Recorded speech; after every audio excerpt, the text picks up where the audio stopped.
bajo los escombros. Hoy tenemos el inmenso honor de recibir en nuestro programa a una de las figuras más destacadas de la literatura y el pensamiento crítico en Venezuela y América Latina. Se trata nada más y nada menos que del maestro Luis Brito García, escritor, ensayista, dramaturgo, historiador y referente imprescindible de las letras contemporáneas. Buenas noches. Bueno, buenas noches para ti y para toda la audiencia.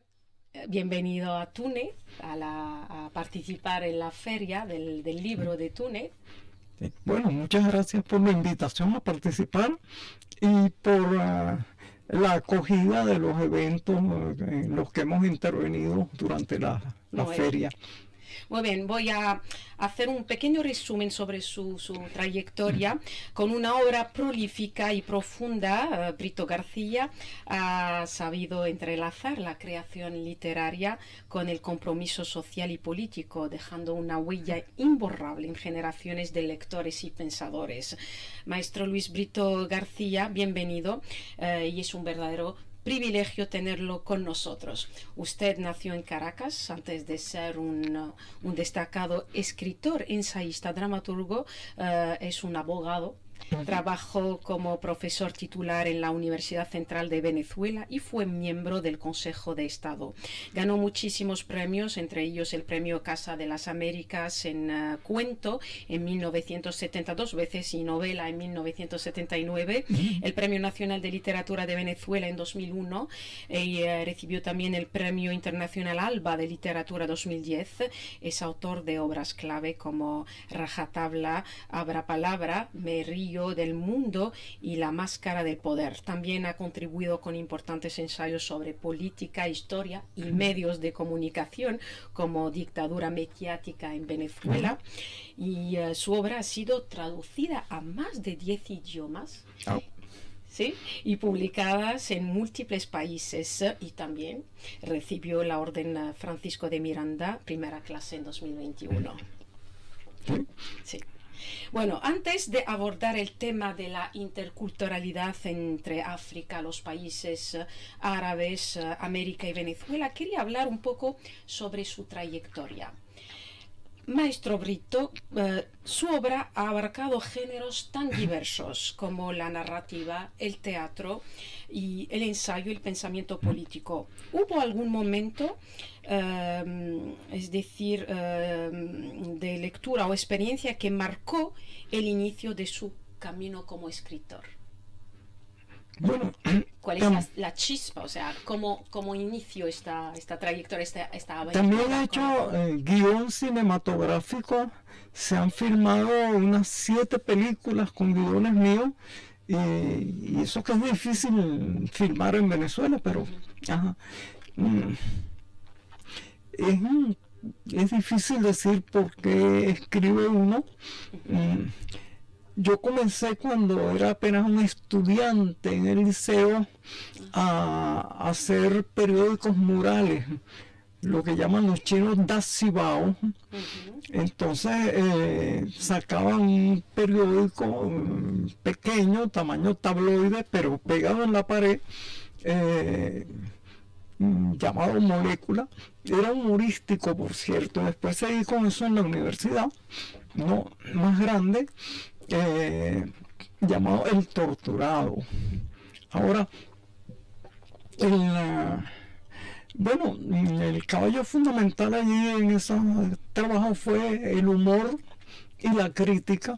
De hecho, he participado en una gran cantidad de periódicos y de publicaciones humorísticas en Venezuela, y parte de mi obra trata de ser humorística. Digo trata porque es el género más difícil, claro, aparte de la poesía, ¿no?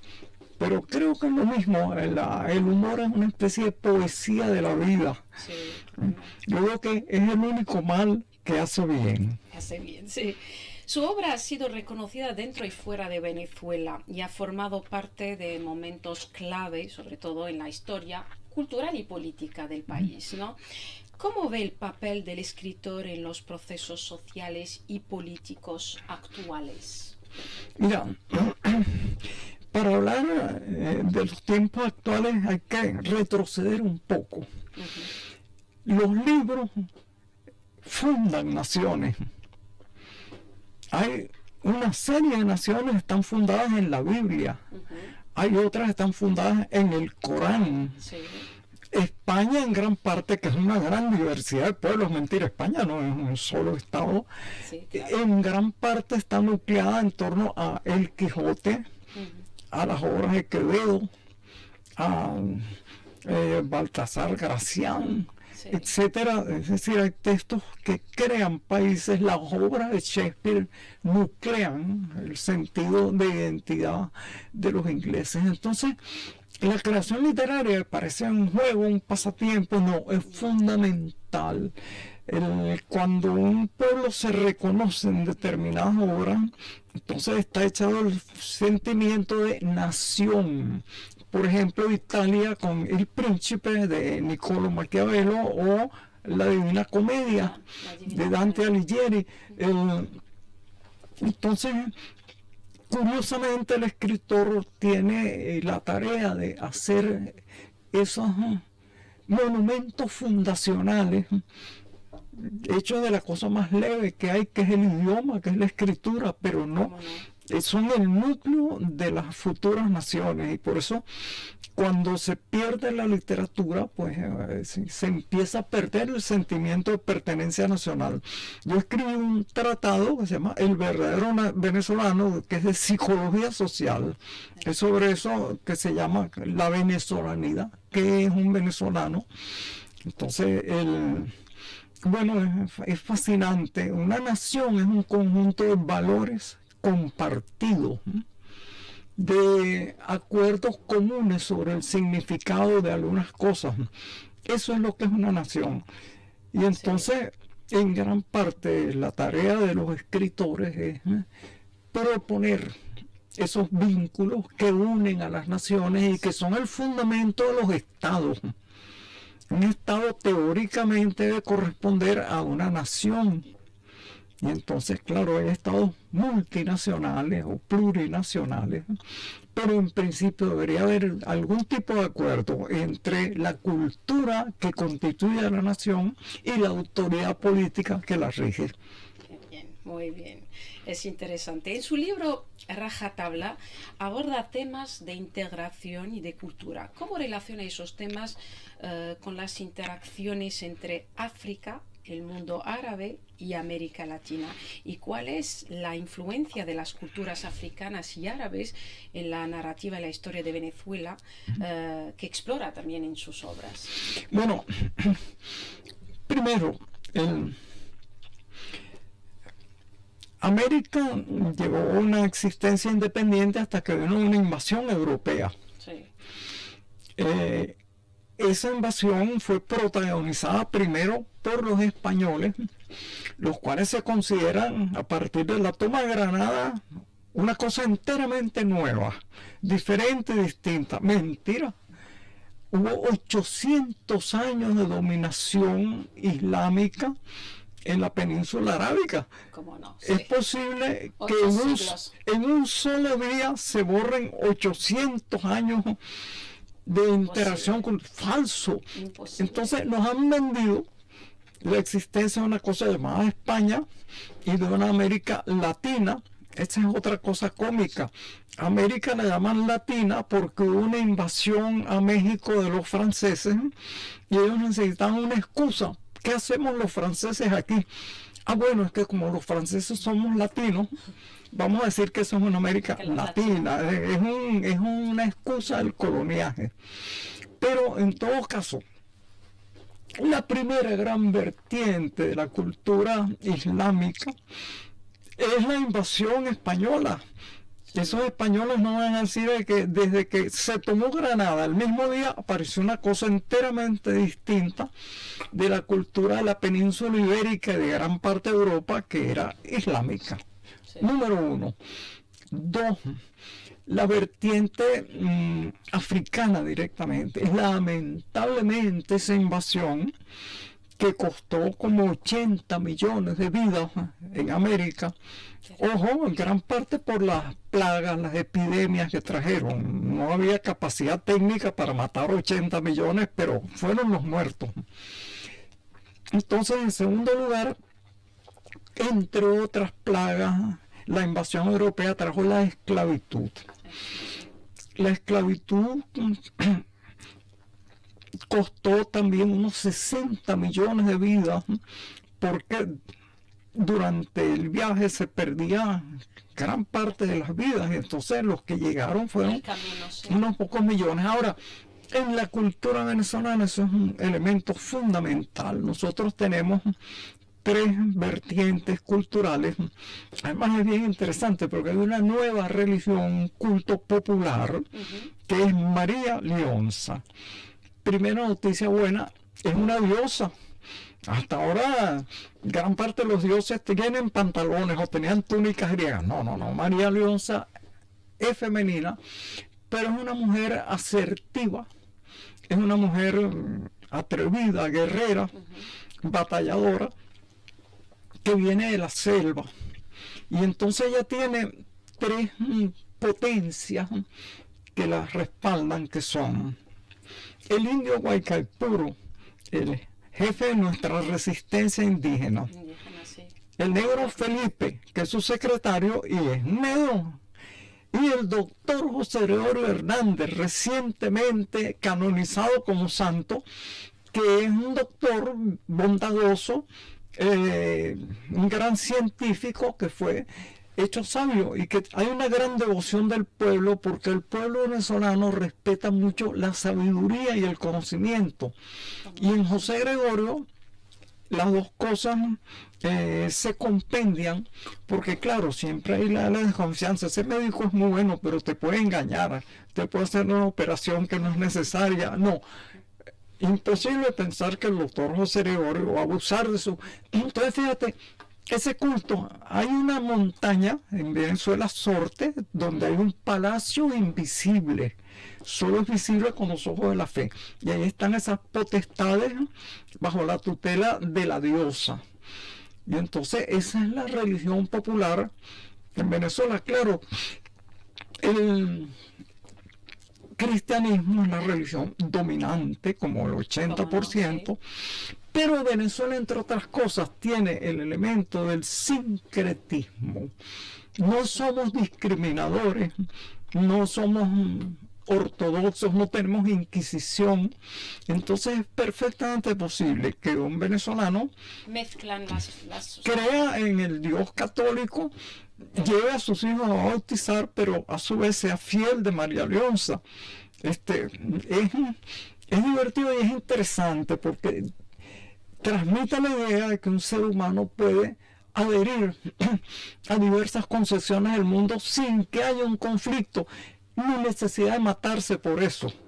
Entonces eso es interesante. Entonces ese es el otro gran génesis de la venezolanidad. Entonces estaría, por un lado, los pueblos indígenas. En Venezuela es interesante señalarlo, no hubo esas grandes civilizaciones estratificadas. Vivíamos en el paraíso. Nuestras comunidades indígenas eran igualitarias. Allí no había diferencias de casta, de clases, etcétera. Pobres, entre ricos y pobres. Entre los célebres caribes, que le dieron el nombre al mar Caribe, no había ni siquiera gobierno. Es decir, había una autoridad sapiencial de los ancianos, pero el gobierno, únicamente había gobierno cuando había una expedición guerrera o de cacería, y entonces, bueno, por democracia se le decía, no, vamos a dirigir, fulano debe dirigirnos. Y dicen que algunos caribes le tomaban gusto al mando, o eran muy belicosos para tener la oportunidad de mandar a alguien, pero acababa la guerra, se acababa la jefatura, se volvía a la anarquía primigenia. Entonces eso es una tradición cultural estimable. Yo he escrito en parte de mis novelas sobre eso. Hay una que se llama Pirata, que es sobre la piratería. Curiosamente, cuando los europeos se desligan de las monarquías y fundan una especie de comunidades autónomas en el Caribe, sus estatutos son los mismos. No tienen gobierno, hay un igualitarismo absoluto, y lo que define al individuo es sus hechos, su capacidad, no un abolengo, una herencia, etcétera. Entonces eso es fascinante en América Latina y en eso se llaman el Caribe. El Caribe, por cierto, es una comunidad que se extiende entre los dos trópicos, porque había infinidad de comunidades o tribus que tenían cultura caribe, porque el lenguaje era caribe, las costumbres eran las mismas, se pintaban de rojo de pies a cabeza, muy bello,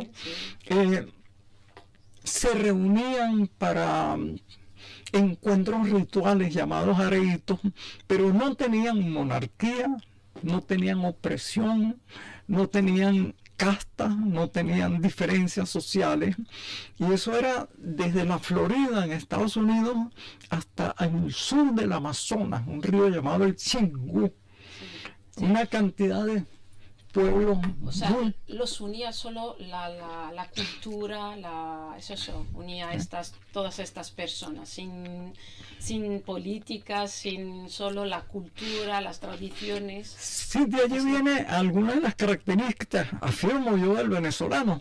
El venezolano es muy democrático. Él no cree en rangos, en categorías, etcétera, sino en la competencia demostrada. Si alguien demuestra que es capaz, el venezolano lo respeta. Si le viene con una presunción y demás, el venezolano se ríe. Nuestro libertador Simón Bolívar, por ejemplo, que era un hombre pequeño, frágil y venía de la oligarquía, no le hicieron mucho caso hasta que domó un caballo enfrente de los llaneros y en un salto pasó un caballo desde la cola a la cabeza. Y demás, nadaba en los ríos con una mano atada en la espalda. Entonces dijeron, este hombrecito como que tiene categoría. Hay que respetarlo. Sí. Hay que respetarlo, exacto. Esa es una de las cosas que me parecen positivas dentro de la psicología venezolana. Ahora, sí reina entre nosotros una cierta anarquía que a veces es molesta, pero yo la prefiero a la tiranía del orden, de la costumbre, etcétera. Entonces, fíjate, hemos hablado de esa primera raíz que es la originaria. Hay una segunda que es los africanos. Y entonces luego la tercera que es los europeos. Ahora, es interesante lo siguiente. Hubo un poderoso mestizaje entre esos grupos de la población. Poco antes de la independencia. Nuestra independencia es una guerra que se libra entre 1810 y 1824, es decir, son 14 años de guerra. Venezuela le dio la independencia a 6 países, lo que ahora son 6 países. Sí. Exacto, entonces es interesante ver cómo en Venezuela hubo un mestizaje, una gran mezcla de orígenes. Entonces, de modo que para la época en que arranca la independencia, cerca del 70% de la población venezolana pertenecía a lo que se llamaba entonces las castas viles. Es decir, eran pardos. Entonces, ya había un catálogo de la discriminación, había tales y tantas categorías de pardos, no tenían derechos políticos, no tenían derechos, y en gran parte de la independencia se realizó por una gran sublevación de los pardos buscando la democracia social. Fíjate, esa es otra cosa interesante. Es decir, pero te repito, no solo se le dio libertad a Venezuela, los ejércitos libertadores pasaron los Andes, libertaron Colombia, libertaron lo que es ahora Ecuador, libertaron el Perú, Bolivia, y entonces se encontraron con los ejércitos libertadores de Argentina, y entonces, bueno, dijeron, ya hicimos nuestra tarea, ¿no? Pero es apasionante eso, esa epopeya fue ante todo de parte de Venezuela de mestizos. Seguimos siendo mestizos y orgullosamente mestizos, tanto biológicos como culturales. Muy bien, muchas gracias. Entonces, ¿qué papel juega la literatura en la construcción de un puente entre estas diferentes culturas, es decir, la cultura de África, el mundo árabe, América y Venezuela? Mira, ante todo, bueno, la literatura nos permite conocer culturalmente a otros pueblos sin necesidad de estar en contacto físico o moverse con ellos. Pero también es interesante lo siguiente, cuando hablamos de literatura como creación escrita, depende mucho la literatura del grado de alfabetización. Y en gran parte de América Latina, oye, había proporciones el siglo pasado de analfabetas, de más del 50% de la población. Entre las cosas meritorias que hizo la Revolución Bolivariana está que en cuanto tomó el poder Hugo Chávez Frías, con el apoyo de unas brigadas cubanas, se alfabetizó el país en menos de 1 o 2 años. Entonces, en Venezuela prácticamente todo el que está en edad de leer puede leer. El segundo elemento fue, se amplió la educación extraordinariamente, al extremo de que se podía decir que de cada 3 venezolanos, 1 por lo menos estaba estudiando, bien primaria, secundaria, carreras altas. Importante también aclarar esto, la educación superior en Venezuela es esencialmente gratuita. Hay un grupo de universidades privadas, a veces universidades católicas, etcétera. La clase alta paga por tener esos centros de élite, pero en Venezuela no es necesario venir de una familia pudiente para poder culminar los estudios. Entonces, esas son cosas extraordinarias. Entonces, bueno, al vencer el analfabetismo, Venezuela en un momento llegó a ser como el segundo país con mayor índice de lectores en América Latina, en muy poco tiempo. Ahora, claro, el bloqueo nos ha desbaratado una cantidad de esas cosas, pero es interesante ver lo que puede hacer un país cuando usted tiene la posibilidad de hacerlo y la disposición de hacerlo. Yo a veces en muchos países daba una conferencia y decía, bueno, porque Venezuela venció el analfabetismo, y había una gran ovación. La ovación no era tanto un reconocimiento a Venezuela, sino una crítica al gobierno local. Decían, ¿cómo estos señores no son serios? Han logrado vencer el analfabetismo y aquí no. Sí, claro. Entonces era interesante, esos grandes aplausos tenían doble sentido. Sí. Lo bueno de la literatura es también los dobles sentidos. Uno puede decir una cosa fingiendo que dice otra, y el pueblo maneja mucho eso en la sabiduría popular, los refranes, el humorismo popular es tremendo. Sí, no decir las cosas de una manera explícita, sino entre las líneas, como decimos. Muy bien, y en el ámbito de las ciencias sociales, ¿cómo considera que la interculturalidad puede ayudar a entender mejor las problemáticas sociales que enfrenta Venezuela, por ejemplo, otros países? Mira, en Venezuela, como te dije, tuvimos la fortuna que nuestro proceso histórico en gran parte fue debido a la fuerza de las mal llamadas castas viles, el parlaje. Entonces, por lo tanto, estamos acostumbrados a una interculturalidad. De repente, uno de nuestros santos es San Benito, es un santo negro. Bueno, es San Benito de Palermo, que en realidad es un poco moreno, pero lo adoran gran parte de los descendientes afros en nuestro país. Y la Iglesia Católica ha tenido que tolerar eso. Y además, ¿cómo lo celebran? No con canto gregoriano, con toques de tambor. Hay unas orquestas de tambor. Ese es el sincretismo, o sea, se habla de... El sincretismo, que para mí es sumamente positivo.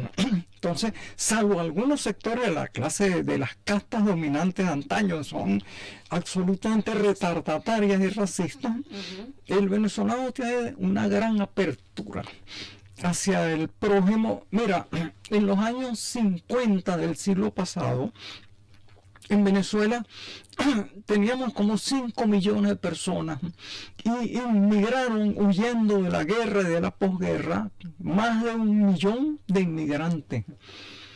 No hubo que yo sepa, un solo incidente racista en Venezuela, ¿verdad? Pues, no es imposible que dos personas se cayeran a golpes en una taberna, etcétera, pero eso es conmovedor. Toda esa gente se integró, no hubo episodios de rechazo. Vivimos ahora en un mundo en que tú ves en las naciones de prensa de culta con un rechazo y un desprecio absoluto hacia el resto de la humanidad. Intolerante, intolerancia, ese es el dicho, donde la diferencia en el color o en la creencia o en el acento hace que la vida de una persona sea a veces un infierno creado por nosotros. Entonces Venezuela goza afortunadamente de eso, tiene un enorme nivel de tolerancia y de amplitud en la relación humana. Entonces, en ese momento, como te dije, teníamos 5 millones de habitantes, inmigró 1 millón, es decir, de cada 6 habitantes que tú veías en Venezuela, uno tenía un origen extranjero cercano. Y ahí no hubo discriminaciones, no hubo incidentes xenófobos, no hubo cacería de extranjeros.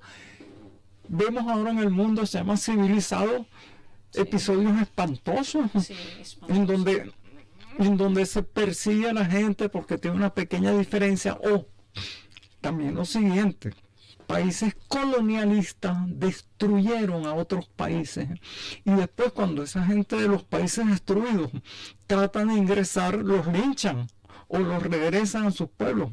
Fíjate el caso reciente de un país vecino, Libia. Libia fue destruida por una coalición de países europeos. Y ahora, Libia era el país con mayor desarrollo social del África y venía inmigración de todas partes del mundo. Yo estuve en Libia en la época de la guerrilla, muy poco tiempo, lamentablemente. Sí. Ahora resulta que los libios tienen que tomar un pequeño bote para tratar de ir a Europa y ahí son maltratados, devueltos, rechazados, etcétera. Fíjate qué contraste tan grande, ¿no? Entonces, vivimos un mundo en el cual el racismo, la discriminación étnica, es aplicado por los poderes para engañar a los pueblos. El verdadero enemigo es el capitalismo, las grandes finanzas. Entonces, pero que son los culpables de las crisis económicas. Entonces se le dice a la gente, no, el culpable no somos los mega ricos de este mundo, no, son los extranjeros que están llegando, los refugiados, hay que acabar con ellos. Bueno. Muy bien, hoy en día el mundo está cada vez más interconectado, vamos a decir. En su opinión, ¿cómo deben los escritores y académicos latinoamericanos en especial, o especialmente venezolanos, abordar el tema de interculturalidad y considerando el contexto global actual, cómo se puede preservar las tradiciones culturales autóctonas y africanas en Venezuela y también en muchos países, no solo... Bueno, como te dije, el caso de Venezuela es afortunado al extremo del siguiente. En Venezuela se reconoce la interculturalidad. Un 2% de la población es indígena, conserva, y entonces se le reconocen su idioma, su cultura, su forma de vida. Es absolutamente respetado. Hay delegaciones parlamentarias de los llamados pueblos originarios, etcétera. Entonces, para el venezolano eso es normal. Lamentablemente en otros países eso da todavía lugar a roces, a exclusiones, a problemas. Entonces, en Venezuela estamos conscientes de esa diferencia cultural, estamos muy felices y orgullosos de ella. Una gran parte de nuestra cultura viene o de las raíces africanas o de las raíces indígenas. Y entonces, bueno, gran parte de cierto sentimiento, diría yo, de fraternidad hacia las otras personas tiene que ver con la herencia de las comunidades originarias y de las comunidades originarias africanas. Sí. Mucha gente que llega a Venezuela y demás le llama la atención eso, como no hay obstáculos para la recepción. Es rarísimo que se discrimine a alguien o a una comunidad Y usualmente muchos inmigrantes se sorprendieron de la forma en que se los acogía muy amablemente, se los apoyaba, se los ayudaba. Entonces es una cosa que forma parte, afortunadamente, del carácter nacional. Hay sus excepciones, como en todo, pero en la mayoría hay eso. Ahora, hablábamos de los escritores. Fíjate, sucede en el mundo latinoamericano y caribeño una especie de milagro por decisión de la reina Isabel de la Católica. España, que en realidad es un conjunto de naciones, son como 7 naciones, sí, le insufló una sola cultura a toda la enorme extensión de América Latina y el Caribe.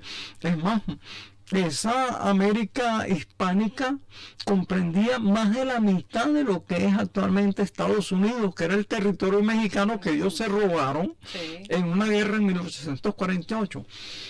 La reina Isabel la Católica dispuso que solo el catolicismo fuera la religión oficial y el castellano la lengua oficial. Una decisión de imperio bien interesante, sobre todo en cuanto a la lengua. Uno puede ir desde Norteamérica hasta el Cabo de Hornos y hacerse entender bien en castellano o bien en Brasil con el portugués americano, que es una lengua muy fácil de entender y de hablar.